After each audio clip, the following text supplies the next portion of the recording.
Hello guys, आप सभी को मेरा नमस्कार। आज हम composition and function of blood के बारे में विस्तार से अध्ययन करेंगे और जिसका कंटेंट आपके सामने है। Blood, plasma, blood corpuscles, RBC, WBC and platelets and last functions of blood. अगर रुधिर की बात करें तो रुधिर बाह्य कोशिकीय द्रव्य है जो आमतौर पर धमनियों व शिराओं में पाया जाता है। और अगर इसके बारे में हम इसी चर्चा को आगे बढ़ाएं तो रुधिर एक लाल रंग का क्षारीय परिसंचारी सर्कुलेटिंग एवं तरल संयोजी ऊतक होता है जो एक शांत तरल है। और रुधिर की जो उत्पत्ति है वो मेजोडर्म से होती है और इसके दो भाग होते हैं। जो पहला पार्ट है उसको हम प्लाज्मा के नाम से जानते हैं, जिसमें रक्त कणिकाएं या रुधिर कोशिकाएं प्लाज्मा में एक दूसरे से बिना लगी जुड़ी निलंबित रहती हैं। सामान्य वयस्क मनुष्य में लगभग, अगर इसकी आयतन की बात की जाए तो 5.0 लीटर रुधिर पाया जाता है, जो शारीरिक भार का लगभग 6 से 7.5%, लगभग हम ये कह सकते हैं कि 8% के आसपास बनता है। और रुधिर प्लाज्मा के अगर घनत्व की बात करें तो इसका घनत्व है 1.026 से 1.031। और रुधिर के पीएच की अगर बात की जाए तो पीएच 7.36 से 7.45 होता है। अगर रुधिर कणिकाओं की बात की जाए तो कणिकाएं प्लाज्मा की तुलना में कम क्षारीय होती हैं और इनका पीएच लगभग 7.1 होता है। नेक्स्ट, प्लाज्मा क्या है, इसके बारे में हम यहाँ पर पढ़ेंगे। Plasma a river of life. Plasma को किस नाम से जानते हैं? River of life. प्लाज्मा रुधिर के तरल भाग को हम किस नाम से जानते हैं? प्लाज्मा। यह हल्के पीले रंग का क्षारीय तरल है और जिसका जो पीएच है वो 7.3 से 7.5 होता है। रुधिर आयतन का जो आयतन है वो 55% भाग प्लाज्मा होता है। क्या होता है?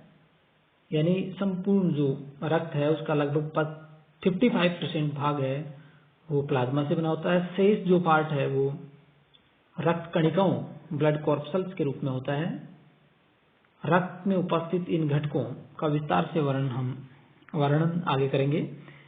और यहाँ पर हम प्लाज्मा के बारे में पढ़ रहे हैं। प्रमुख कार्बनिक जो घटक हैं उसमें जो प्रोटीन है, प्लाज्मा प्रोटीन है, वो 7 से 8% होती है। और अगर प्लाज्मा की बात करें तो 90% जल होता है, 10% उसमें विभिन्न कार्बनिक और अकार्बनिक पदार्थ घुलित अवस्था में या कोलोइड रूप में पाए जाते हैं। अकार्बनिक लवण या जल अपघट्य 0.9% होते हैं और प्रमुख जो अकार्बनिक लवण है वो सोडियम है। कई बार यहाँ से परीक्षा में प्रश्न पूछा जाता है। प्लाज्मा के अगर घटकों की बात करें तो यहाँ पर इस टेबल में घटक दिए गए हैं और उनके काम दिए गए हैं। जल मैंने ऊपर बताया 90% होता है। रुधिर दाब एवं आयतन का नियमन एवं परिवहन। कार्बनिक पदार्थ की बात करें तो कार्बनिक पदार्थ में यहाँ पर albumin, globulin, alpha, beta, gamma, fibrinogen, prothrombin, glucose, amino अम्ल, वसी अम्ल, glycerol, hormone, enzyme, urea, uric अम्ल आदि पाए जाते हैं, जिनकी मात्रा यहाँ पर दी हुई है, इसको आप आराम से यहाँ पर देख सकते हैं। और अगर एल्ब्यूमिन की बात करें तो प्रासरण दाब उत्पन्न करना है। अल्फा बीटा गामा ग्लोबुलिन की बात करें तो अल्फा बीटा परिवहन एवं गामा एंटीबॉडी का निर्माण। फाइब्रिनोजन की बात करें तो रुधिर स्कंदन या थक्का।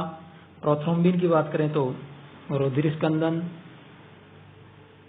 और अकार्बनिक पदार्थों की अगर बात करें तो सबसे अधिक मात्रा में जो पाया जाता है वो sodium Na+, K+, Ca+2, Mg+2, Cl-, HPO4, SO4 इत्यादि। विलय विभव एवं pH नियमन इनका कार्य है। सीरम क्या है? बहुत बार परीक्षा में प्रश्न पूछा जाता है। ब्लड सीरम जब प्लाज्मा में से, किसमें से? प्लाज्मा में से फाइब्रिन को हटा दिया जाता है। किसको हटा दिया जाता है? फाइब्रिन को हटा दिया जाता है, तो जो अवशेष तरल बचता है उसको हम सीरम के नाम से जानते हैं। और सीरम में उपस्थित प्रोटीन्स के आधार पर ही रक्त समूह का क्या होता है? निर्धारण होता है। क्या होता है? निर्धारण होता है। नेक्स्ट, ब्लड कॉर्पसल्स या रक्त कणिकाएं। पीछे आपने 3 प्रकार की रक्त कणिकाएं कंटेंट में देखी थी। ब्लड कॉर्पसल्स, रुधिर कणिकाएं प्लाज्मा में तैरती हुई पाई जाती हैं। किस अवस्था में पाई जाती हैं? तैरती हुई अवस्था में पाई जाती है, निलंबित रहती है। मैंने आपको पहले बता दिया है। रुधिर आयतन का लगभग 45% भाग क्या होती है? रुधिर कणिकाएं। बहुत बार परीक्षा में प्रश्न यहाँ से पूछा जाता है। रुधिर कणिकाओं की प्रतिशतता को क्या कहते हैं? हेमेटोक्रिट। किस नाम से जानते हैं? रुधिर कणिकाओं की प्रतिशतता को हेमेटोक्रिट कहते हैं। रुधिर कणिकाएं हैं वो 3 प्रकार की है यहाँ पर, RBC, WBC and platelets. RBC red blood corpuscles या इरिथ्रोसाइट्स, श्वेत रुधिर कणिकाएं या श्वेताणु, व्हाइट ब्लड कॉर्पसल्स और ल्यूकोसाइट्स, रुधिर पट्टिकाणु या प्लेटलेट्स या थ्रोम्बोसाइट्स। यहाँ पर तीनों के आप डायग्राम देख पा रहे हैं। रेड ब्लड सेल इरिथ्रोसाइट जो कि केंद्रक रहित है, यहाँ पर केंद्रक है। White blood cell leucocyte and platelet जिनको हम थ्रोम्बोसाइट के नाम से भी जानते हैं। नेक्स्ट,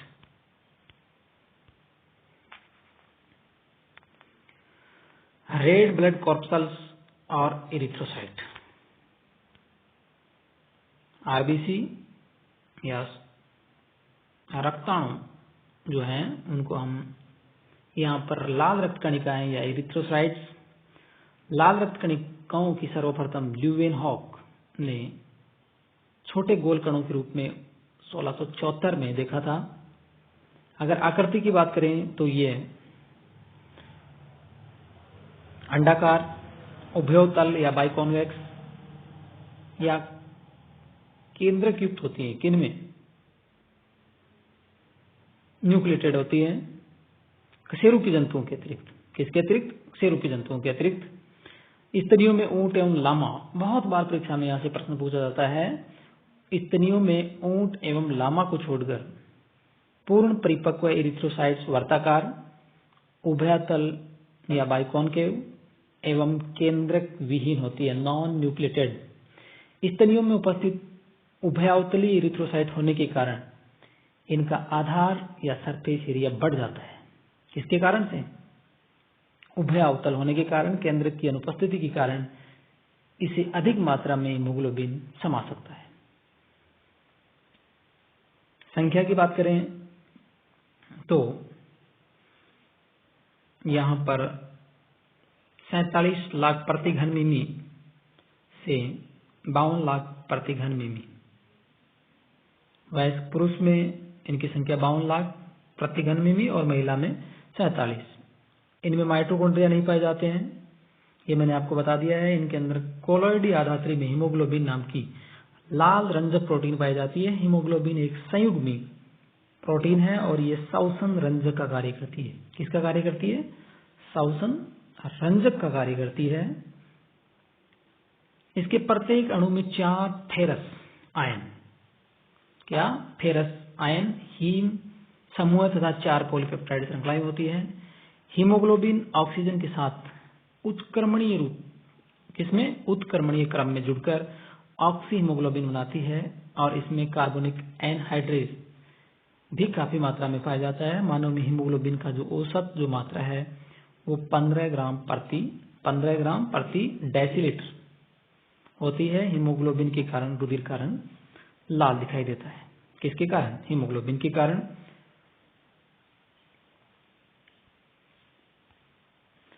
अगर इनकी संख्याओं की जो हम बात कर रहे हैं, कभी कभी लाल रक्त कणिकाओं की संख्या में कमी या अधिकता देखी जाती है। लाल रक्त कणिकाओं की शरीर में कमी को एनीमिया के नाम से जाना जाता है। स्त्रियों में सामान्यतः गर्भावस्था एवं मासिक धर्म मेंस्ट्रुएशन के दौरान रुधिर कणिकाओं की संख्या सामान्य से अधिक हो जाती है और इसको हम पॉलीसाइथेमिया के नाम से जानते हैं। किसके नाम से जानते हैं? पॉलीसाइथेमिया। यह दशा ऊंचाई पर निवास करने वाले व्यक्तियों में भी देखी जा सकती है। जो लाल रक्त कणिकाएं हैं उनका निर्माण अस्थि मज्जा में होता है और इनका जो जीवन काल है 120 दिन होता है। वृद्ध एवं कमजोर होने पर पलिहा एवं यकृत में इनका विघटन होता है और हीमोग्लोबिन के प्रोटीन भाग को एमिनो अम्लों में तोड़ा जाता है तथा हीम समूह के लौह को यकृत में संग्रहित कर लिया जाता है तथा शेष जो भाग है उसको बिलीरुबिन एवं बिलीवर्डिन नाम के पित्त वर्णकों में उत्सर्जित कर दिया जाता है। नेक्स्ट, यहां पर WBC या व्हाइट ब्लड कॉर्पसल्स या ल्यूकोसाइट्स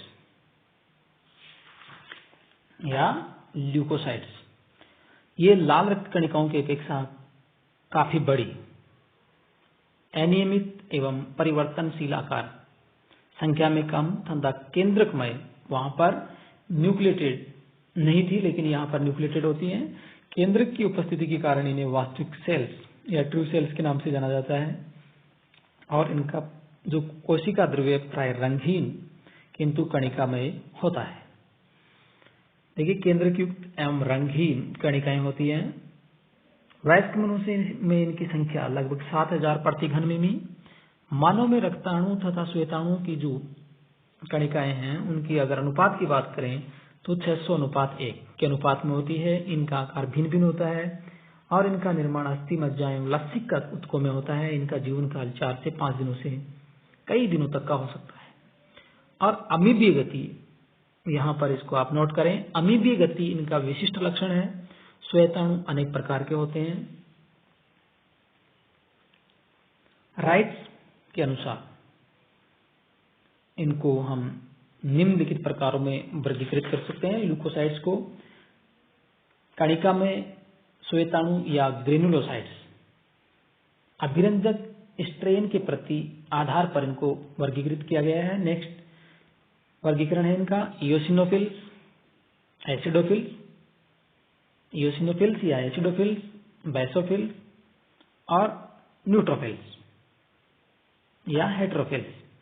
यानी जो ग्रेनुलोसाइट्स हैं उनको अभिरंजक के स्ट्रेन के प्रति आधार पर कितने भागों में बांट दिया गया है? 3 भागों में, न्यूट्रोफिल्स, इयोसिनोफिल्स एंड बेसोफिल्स। इयोसिनोफिल्स जिनको हम एसिडोफिल्स के नाम से भी जानते हैं, दूसरा न्यूट्रोफिल्स और तीसरा बेसोफिल्स। बेसोफिल्स और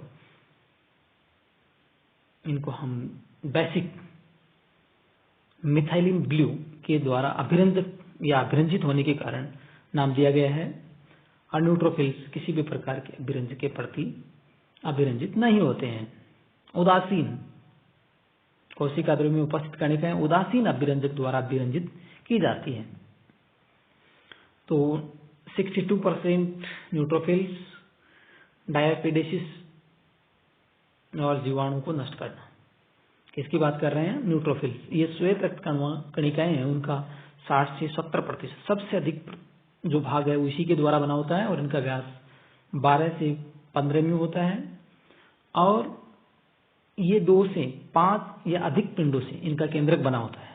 यहाँ न्यूट्रोफिल्स को आप देख रहे हैं 1 2 3, यहाँ पर आराम से इनमें देख रहे हैं कि केंद्रक है वो 2 से 5 या अधिक पिंडों का बना होता है जो एक सूत्र द्वारा जुड़े होते हैं, इसलिए इनको हम पॉलीमॉर्फो न्यूक्लियर ल्यूकोसाइट भी कहते हैं।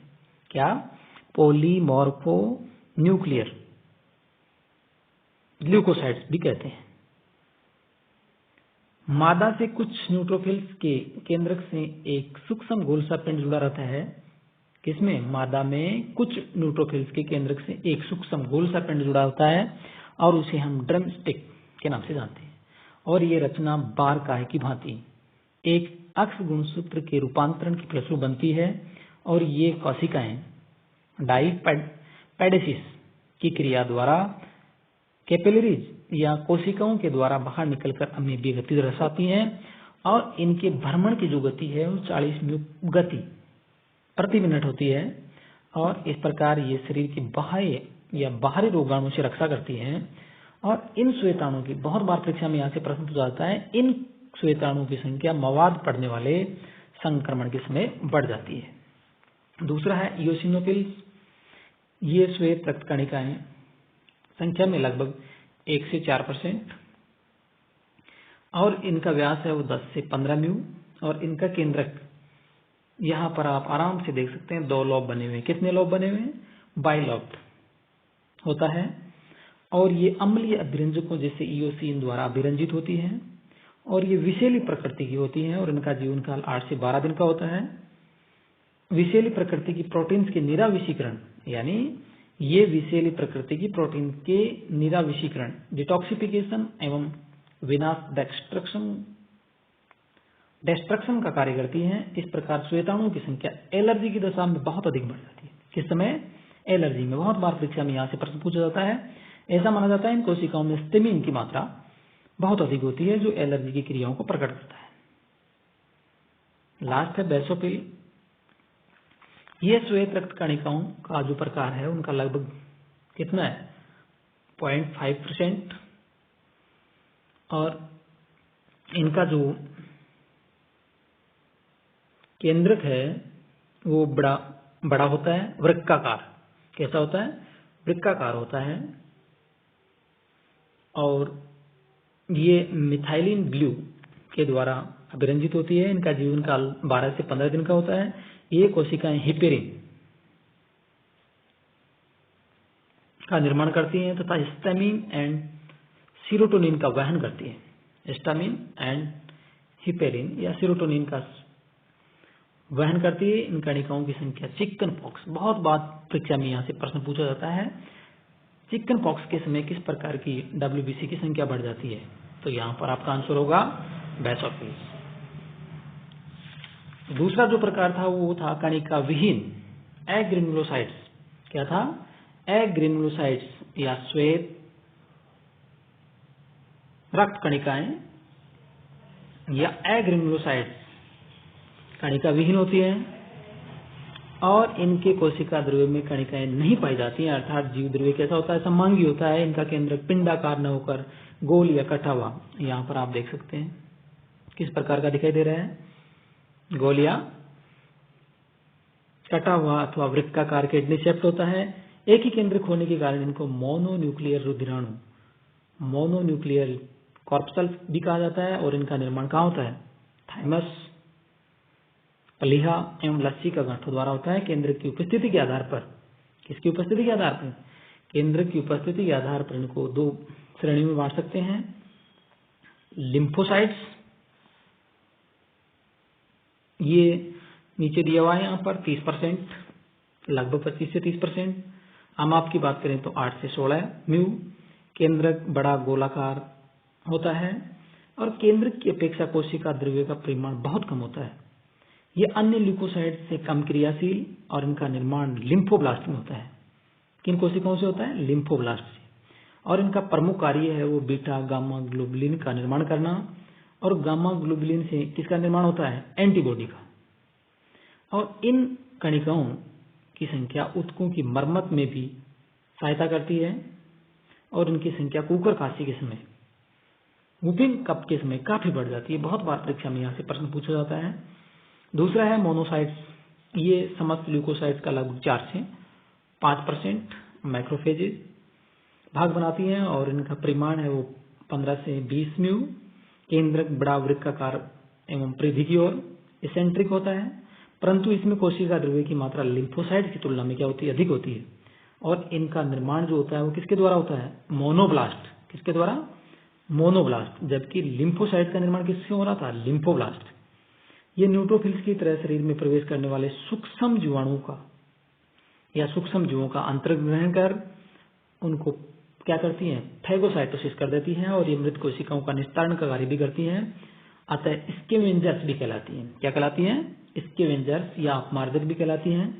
और यहां से भी एक प्रश्न पूछा जाता है, तपेदिक के समय इनकी संख्या बहुत अधिक बढ़ जाती है। नेक्स्ट,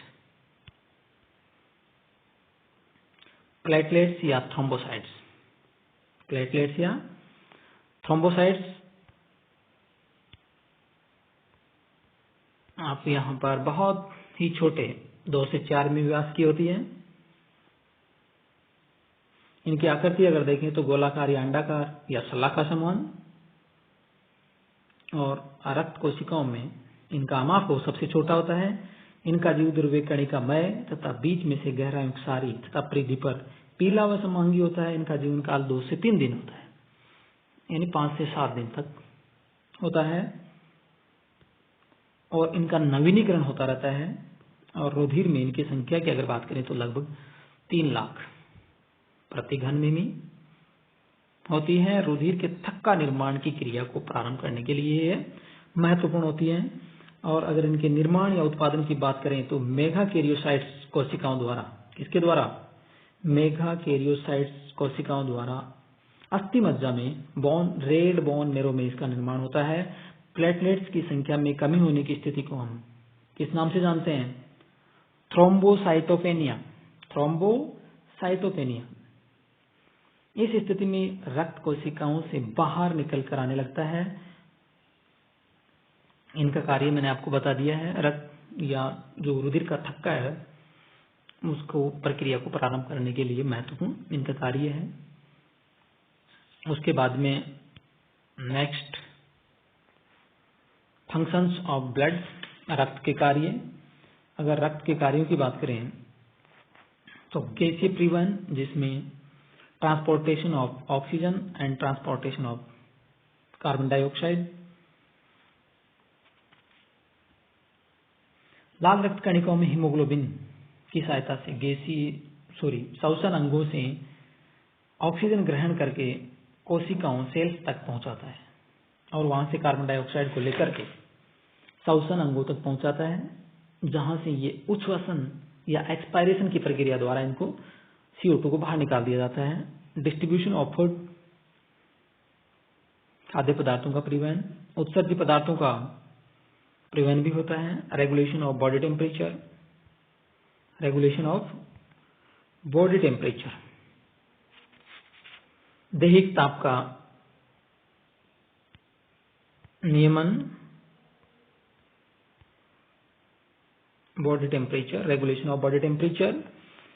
रुधिर प्लाज्मा ऊष्मा उत्पन्न करने वाले अंगों की ऊष्मा को परिधीय भागों में जाकर ताप नियमन, टेम्परेचर रेगुलेशन करता है। उसके बाद में ट्रांसपोर्ट ऑफ हॉर्मोन्स,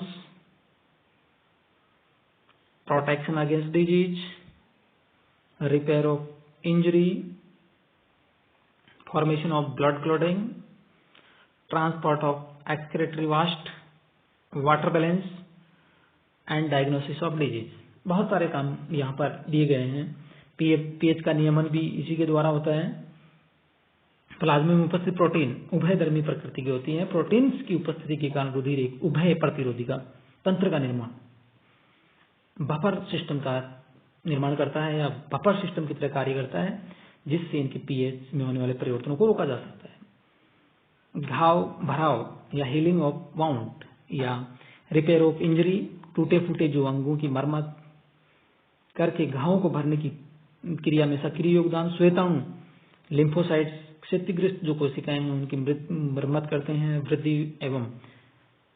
विभाजन हेतु उत्तेजित करते हैं। विभिन्न प्रकार के रोगों से प्रतिरक्षा के लिए मैंने आपको बताया एंटीबॉडी निर्माण,